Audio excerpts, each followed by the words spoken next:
estudios con Enrique Chávez, está en el otro set. Jenny, muchas gracias. Muchas gracias por el pase. Me encuentro con el exministro y actual precandidato nacionalista, virtual candidato pues del nacionalismo, Milton Bonges, que se ha tirado a esta movida piscina, algunos dirían pantanosa piscina pues de las elecciones del 2016. Gracias por estar con nosotros. Gracias, Enrique, por la invitación, muy amable. Bueno, cuénteme, primero es la pregunta del millón, que yo sé que se la han estado haciendo estos días, pero a ver si le arranco la respuesta que los televidentes quieren escuchar, es cómo se convenció de lanzarse pues a la candidatura.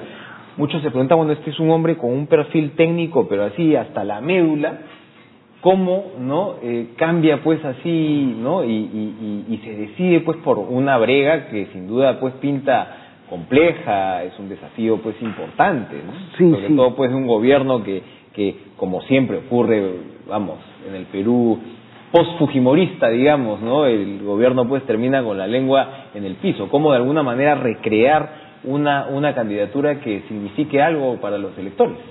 Bueno, en primer lugar, esto fue resultado de una serie de conversaciones que tuvimos con el presidente de la República.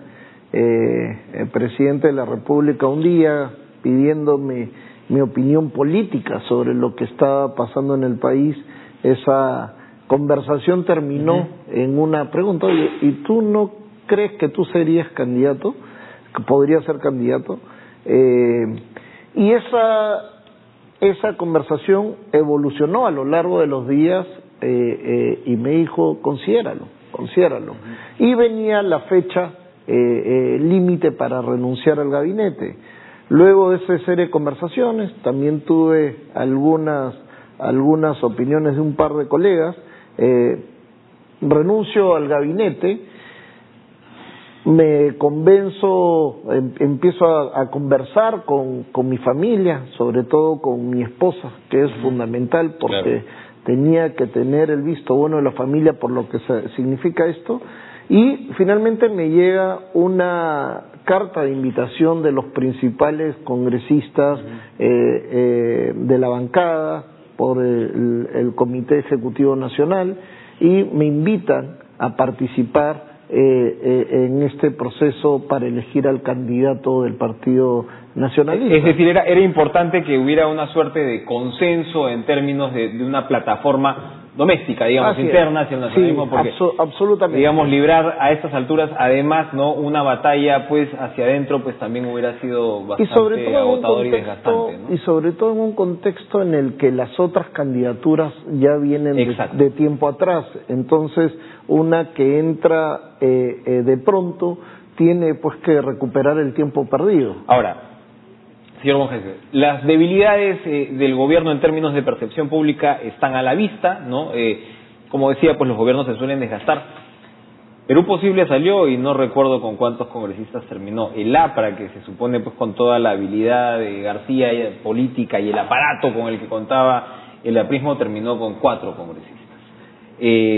¿Cuáles son las aspiraciones reales de una candidatura como la de usted? Es decir, ¿dónde ve las fortalezas de un gobierno como el nacionalista y cómo esto se proyecta de alguna manera hacia una lid electoral? Bueno, el objetivo es ganar. Si no, no me hubiera metido a la contienda. Es absolutamente importante competir para ganar. Eso es el objetivo.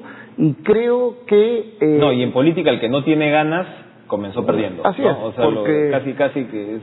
A mí me gusta usar la frase que si te tiras al agua y no nadas, te hundes. Eso es así.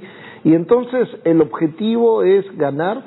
Creo que representamos ahora una alternativa distinta. Hemos dicho claramente que esta no va a ser una campaña de agravios, de insultos, de ir de frente a descalificar al adversario.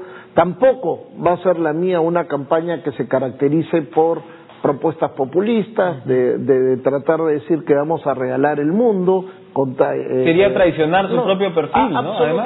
Absolutamente. Acá hay una apuesta Generalmente se dice que la gente del perfil tecnocrático no puede ingresar a la política, porque la política está reservada para políticos, eso dicen algunos, y de hecho en estos días he tenido esa crítica. ¿Qué hace un tecnócrata metido en política electoral? Sin embargo, por otro lado, también yo he sido profesor casi 20 años, los jóvenes siempre están animando, oye, ¿y por qué no los tecnócratas también entran a políticos? Queremos otro... Hay quienes dicen también, si los tecnócratas ya gobiernan, además ahora quieren ser presidentes. Bueno, vamos a ver cómo sale. Ajá. ¿Ah? Ahora, ¿cuáles son, digamos, si uno ve el ADN pues de un partido como el nacionalista, volviendo al tema de la tecnocracia, que sabemos pues hay un origen no político que muchos identifican casi contrario a lo que ha sido pues el perfil finalmente del gobierno del presidente Ollanta, cuando uno habla de ideas fuerza y cuando usted dice diferenciarme, ¿a qué se está refiriendo? ¿Cuáles son esos dos o tres ejes hacia los cuales, porque en realidad la política es digamos, yo diría que hay dos elementos. Uno es que el candidato de alguna manera pueda aprender entre la población, algo que es de alguna manera inasible muchas veces, ¿no? O sea, eso no se explica sencillamente bajo conceptos de marketing político, meramente es algo que va más allá. Así es. Pero lo otro es un tema mucho de simplicidad muy efectiva, ¿no? De trabajar ideas muy directas y no muchas. Así es. ¿Por dónde va a ir usted? Bueno, en primer lugar, a lo largo de este gobierno, lo que primó en la política pública fue que el país crezca, pero con inclusión. Porque lo que quedamos claros es que si tú no incluyes, no puedes crecer. En esa línea, durante este gobierno, la mayor parte de la atención estuvo orientada a lo que se denomina cerrar brechas, es decir, que más peruanos tengan acceso a agua, que más peruanos tengan acceso a salud, que más peruanos tengan acceso a una pensión digna cuando se jubilan, y se creó Pensión 65, que más peruanos tengan la posibilidad de estudiar, tener una educación de calidad, independientemente de que sus padres tengan el dinero para financiarla o no, y esas fueron las motivaciones, eso fue la política inclusiva. Nos centramos en eso, pero a estas alturas, ya casi entrando al quinto año de gobierno, lo que nos queda todavía hemos avanzado muchísimo en cerrar brechas, muchísimo. Sin embargo, lo que nos queda es cerrar toda la brecha, y ese es un primer objetivo. Nosotros no creemos en que ningún peruano puede salir a competir. Yo no puedo competir contigo en el mercado si yo no tengo ninguna educación, porque mi padre no tuvo dinero, porque yo de repente de niño sufrí desnutrición crónica infantil, porque de esa manera yo seguramente no tuve un buen rendimiento escolar y seguramente hoy día tengo algunas deficiencias físicas para enfrentar el mercado laboral. Entonces, eso no puede ser, y eso es lo que nosotros hemos puesto en primer lugar. En segundo lugar, el país tiene que seguir siendo competitivo, porque sin inversión no hay crecimiento, y sin crecimiento no hay empleo, y lo que la gente necesita es empleo. Entonces, tenemos que mejorar toda la institucionalidad pública y mejorar también el ambiente para hacer negocios. En el Perú todavía una pequeña y mediana empresa se encuentra abrumada porque los procedimientos para sacar una licencia, para sacar un permiso, para entrar a la formalidad, etcétera, son demasiado complicados. Pero hay una crítica que dice que en este gobierno esa tramitología se ha incrementado, se ha hecho más difícil hacer negocios. Eso lo dicen los empresarios. Sí. ¿Cómo responde? Hemos trabajado fuerte en disminuir tramitología.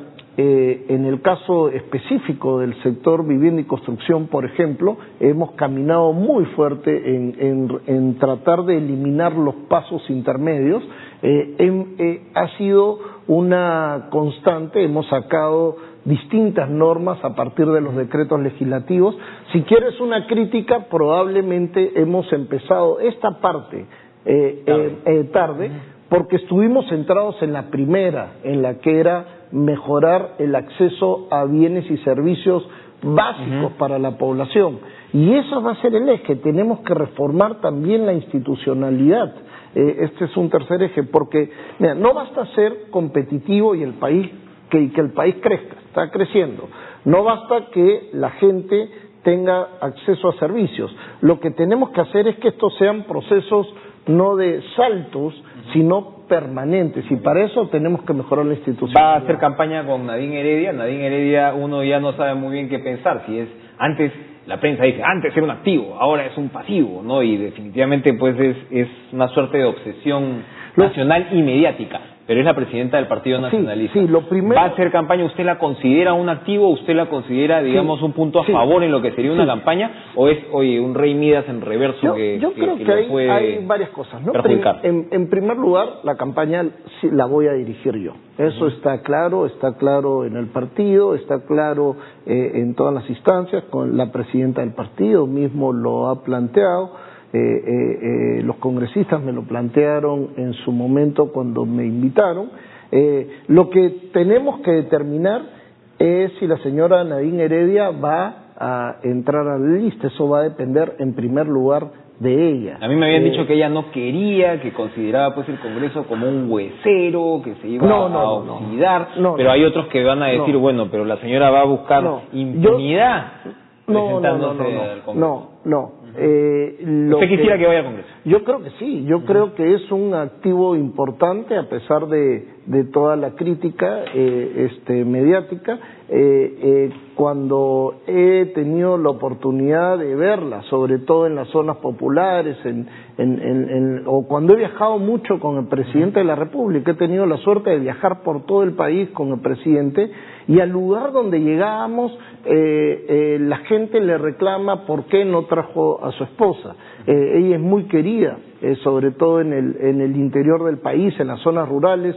Ella fue una gran visibilizadora de los programas sociales del gobierno, y si decide candidatear, sería fantástico. Terminamos rápidamente con esta. Sí, claro. Su predecesor tentativo, Daniel Urresti, un poquito lo que comentábamos fuera de cámaras, su argumentación, creo yo, dentro del Partido Nacionalista, o su punto de venta era, bueno, ¿sabe qué? Yo le voy a hacer la guerra a Alan García, no importa al final cuáles sean los resultados, pero yo voy a enfrentarme directamente al APRA, lo cual ha sido pues una constante de este gobierno también, ¿no? Desde el lado del APRA, desde el lado del Partido Nacionalista. ¿Es usted antiaprista? No, yo también voy a hacer la guerra. Yo también voy a hacer la guerra, pero la guerra de ideas. Yo voy a hacer la guerra de propuestas. Y no solamente, y yo no tengo un enemigo. Para mí, ni el APRA, ni el fujimorismo, ni APP, ni etcétera, son enemigos. Esto es una contienda de ideas, de propuestas, y eso es lo que vamos a poner en la mesa. Milton Monjese, muchas gracias por estar con nosotros esta mañana. Suerte, por supuesto, pues en esta campaña que se avecina. 7:30.